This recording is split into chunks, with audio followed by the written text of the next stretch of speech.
So, sana naka-attend kayo doon sa live kagabi with Doc P and other medtechs as well.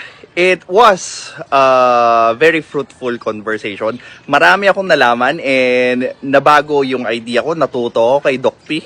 And I'll share it right now. Kung ano yung mali ko at ano yung natutunan ko. This is Pinoy Extreme. Let's do this. This is Pinoy Extreme. Republic Act 5527 is the law parang defining the jobs of medtechs. Now, may skill kasi doon. Number 2, blood banking procedures and techniques. Okay, so I was curious kasi ang akala ko, the whole skill of blood banking and techniques can be learned by other professions. Well, yun yung mali ko, hindi pala. There will be really something that they cannot teach sa ibang courses like nurse, so on and so forth. So, pang medtech lang. Malinaw na tayo doon? Okay. So, yung law kasi is just saying that a medtech can render any of the following skills. Then, nakasulat doon yung numbers 1, 2, 3, 4, 5, 6, 7, ganun.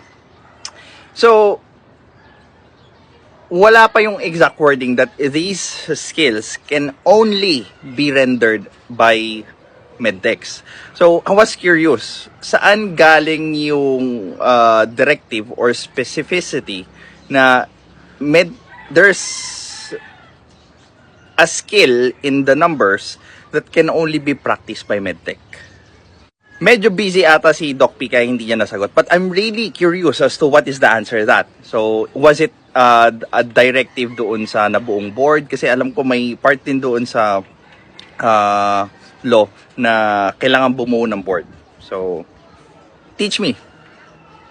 Tapos, as the kwentuhan goes on, may kausap na akong medtech, si hospital worker ata yun. Tapos, napunta na doon sa value. So, hindi pa rin kasi nila maintindihan yung different kinds of value. Kaya sabi ko nga, may personal, cultural, societal, family, so on and so forth. And I was talking about yung economic value nila or yung monetary value ng services na nire-render nila. So, sabi niya, we know or we knew how much we are putting in doon sa business. Now, ang next na tanong ko na is, okay, if you knew and you have solid figures, sabi ko, have you asked a raise? And then sabi naman niya, yes, we are asking a raise, but hindi nila maibigay. So, I was now curious, ano yung official statement ng company, hospital, or organization nyo kung bakit nila hindi maibigay yung increase na gusto nyo? And then she answered, because they are greedy. No, that's not their answer. That's your opinion on their answer. And it's unfair para sabihin that they are just greedy without even knowing yung reason nila bakit nila hindi maibigay yung increase sa inyo. Diba? And then, doon na naman sila na-trigger, bobo mo, tanga mo, ganun. Na-trigger na naman sila doon. So, that was a legit question na kung saan you have the chance to improve things dahil lang sa alam nyo.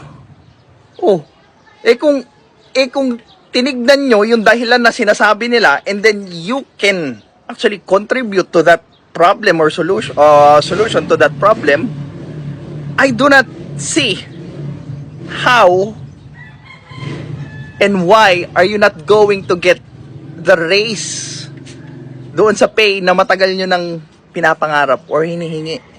'Di ba?